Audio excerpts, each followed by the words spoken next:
अस्सलामुअलैकुम। उम्मीद है आप लोग खैरियत से होंगे। दांतों में पत्थर या टार्टर का जमना एक बहुत ही खतरनाक बीमारी की निशानदेही करता है। आम लोग समझते हैं कि दांतों में जो पत्थर जमा है ये दांतों को मजबूत करेगा, उनकी ग्रिप में इजाफा करेगा। लेकिन ये आम पत्थर नहीं होता जो आपके घरों में यूज होता है या आपकी किसी बिल्डिंग में जो पत्थर बना यूज होता है वो जो बिल्डिंग को मजबूती देता है, ये ऐसा पत्थर नहीं है।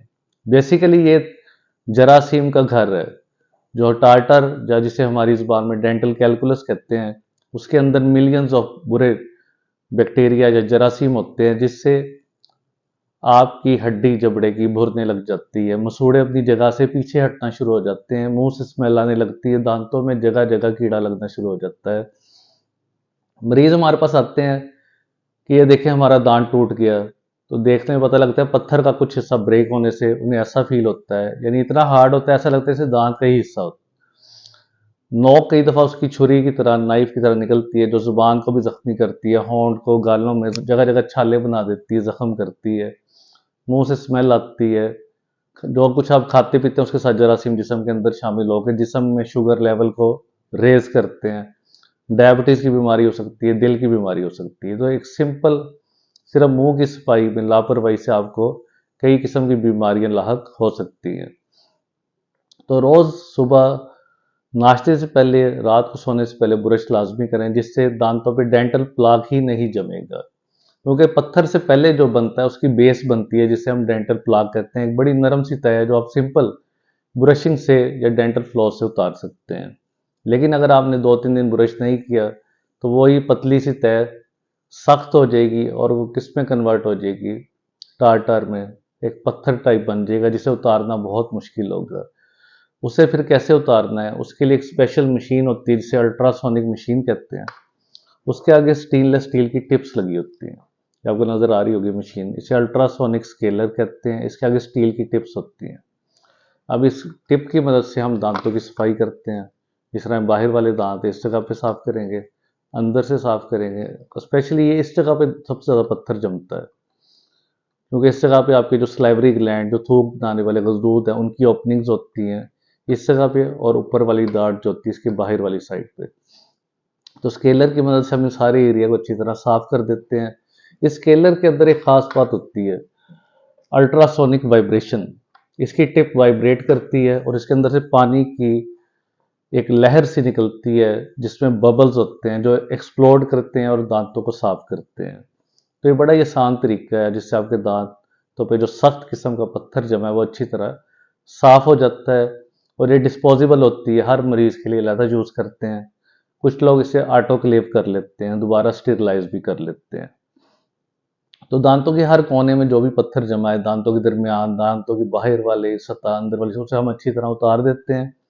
उसके बाद दांतों पे एक खुरदरापन आ जाता है, एक रफनेस आ जाती है। उसके लिए हम दांतों को पॉलिश करते हैं, जिससे दांत मुलायम हो जाते हैं, स्मूथ हो जाते हैं, जिससे दांतों पे कोई चीज़ चिपकती नहीं।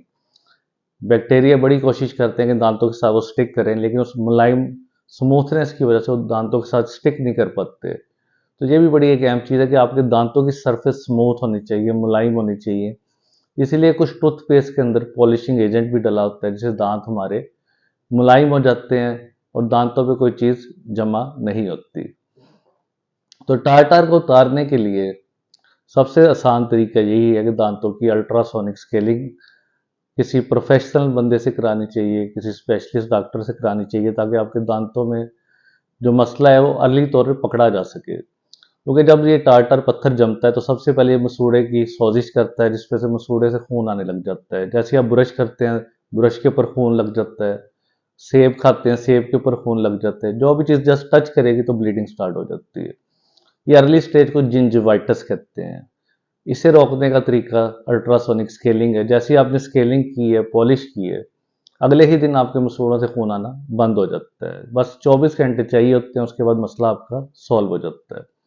उसके बाद आप रेगुलर ब्रशिंग करें, फ्लॉसिंग करें, जुबान पे ब्रश करें, तो आपको दोबारा ये मसला नहीं होगा। लेकिन अगर आपने ब्रशिंग में दोबारा लापरवाही की तो दोबारा दांतों के ऊपर पत्थर जमना शुरू हो जाएगा। उसके लिए आपको दोबारा दांतों की स्केलिंग करानी पड़ेगी। ये भी कोई अच्छी साइन नहीं है कि आप दांतों की बार बार स्केलिंग कराते हैं। इसका मतलब आपको अपनी कोई केयर नहीं करते। ब्रश आप प्रॉपर नहीं करते, उस पर आपने ज़्यादा स्ट्रेस देनी कि आपको स्केलिंग बार बार भी ना करवानी पड़े। अब अगर आपने स्केलिंग नहीं करवाई, दांतों के ऊपर पत्थर टार्टर जमा हुआ है, ये इसी तरह चलता रहेगा तो क्या होगा, आपकी हड्डी भरने लग जाएगी, दांतों की सपोर्ट खत्म हो जाएगी, दांत आपके हिलने लग जाएंगे, खाना खाते मुश्किल होगी, दांतों में ठंडा गर्म लगेगा, दांतों के दरमियान चीज़ें फंसने लग जाएंगी, दांतों की जड़ के अंदर इतना गहराई में जाके कीड़ा लग जाएगा, दांत देखने में बुरा लगेगा, दांत लंबा हो जाएगा, मसूड़े पीछे हट जाएंगे। तो ये सारे प्रॉब्लम इसी वजह से होंगे, जिसे हम पेरियोडोंटाइटिस कहते हैं, जिसका इलाज मुश्किल है। जिंजवाइटिस तो रिवर्स हो जाता है, पेरियोडोंटाइटिस को रिवर्स करना मुश्किल काम है, क्योंकि उसमें हड्डी जो बोन लॉस स्टार्ट हो जाता है, हड्डी भरने लग जाती है, मसूड़ा पीछे हट चुका होता है, पॉकेट्स बन जाती हैं, जगह जगह ऐसी एरियाज बन जाते हैं जब आपकी खुराक फंसती है और जो बैक्टीरिया को खाने पीने का सामान मिल जाता है और उस जगह को और ज़्यादा खराब करते हैं। तो हमेशा आपने अर्ली स्टेज में ट्रीटमेंट करवाना चाहिए। इसी तरह बाहर के जो कंट्रीज़ होते हैं, उनमें जो लोग रहते हैं वो साल में 2 दफ़ा या साल में 1 दफ़ा अपने डेंटल का चेकअप लाजमी कराते हैं, जिसकी वजह से उनके दांत इतने ख़राब नहीं होते। हमारे पास जो मरीज़ आते हैं उनके दांतों पे इतना पत्थर जमा होता है कि उनकी ज़ुबान के नीचे तक पत्थर जमा होता है, पूरा मुंह पत्थर से भरा होता है जब हमारे पास वो प्रेजेंट होते हैं। और ऐसे मरीज़ का बहुत नुकसान, उसकी सेहत के लिए भी नुकसान है, उसके दांतों के लिए भी नुकसान है, क्योंकि जब हम पत्थर इतना ज़्यादा उतारते हैं तो नीचे से दांत ज़्यादातर खेल रहे होते हैं, जड़ें नज़र आ रही होती हैं, जड़ में कीड़ा भी लगा होता है, तो उसका ट्रीटमेंट भी उतना ही मुश्किल हो जाता है। इसलिए अर्ली ट्रीटमेंट पे हमेशा जोर देनी चाहिए, रेगुलर चेकअप आपने लाजमी कराना है। इसके अलावा ब्रश आपने रेगुलर करना है, आपने अपनी खुराक के अंदर विटामिन सी विटामिन डी को ऐड करना है, फ्रेश फ्रूट्स, फ्रेश वेजिटेबल्स, गोश्त का इस्तेमाल कम करते हैं। अगर गोश्त दांतों में फंस भी रहा है तो उसे फ़ौरन निकाल देना है, वो जो दांतों में मसूड़ों में फंस जाता है वो मसूड़े को और ज़्यादा ख़राब करता है। अब इस वीडियो में आपको थोड़ी पिक्चर भी दिखाई है मरीज़ की, जो पहले और बाद में था, कि आपको नज़र आ रही होगी, पहले ये कंडीशन थी और बाद में उसकी क्या कंडीशन है, कितनी इम्प्रूवमेंट हुई है, मसूड़ों की स्वेलिंग ख़त्म हो गई है, मसूड़ों में से खून आना ख़त्म हो गया है और वो नॉर्मल खाना पीना आराम से खा रहा है, क्योंकि उसने अर्ली ट्रीटमेंट करवाया है। जैसे उसके मुंह में से खून आने लगा, उसने फ़ौरन उसकी स्केलिंग करवा ली, पॉलिशिंग करवा ली, जिससे उसके मसूड़े और दांत मजबूत हो गए, उसका प्रॉब्लम फ़ौरन ही रिजॉल्व हो गया। इसलिए आपने भी जब भी आपके आपके दांतों में कोई चीज़ फंसने लग जाए, किसी खास दांत में या पूरे मुंह के अंदर, तो फ़ौरन अपने डेंटिस्ट को चेक करवाएं और उसका ट्रीटमेंट करवाएं। अब इन सब बातों के बावजूद कई दफ़ा मसाइल सही नहीं होते, तो उसके लिए कुछ घरेलू टोटके भी कर सकते हैं। जैसे मैंने कई दफ़ा बताया, कोकोनट ऑयल या सेसामी ऑयल, तिलों का तेल जिसे कहते हैं, उसका 1 चमचा आपने सुबह उठने के बाद, सुबह जब उठते हैं आप, मुंह में 1 चम्मच रख के उसे मुंह के अंदर हिलाना है 5 मिनट के लिए, उसके बाद उसे थूक देना है।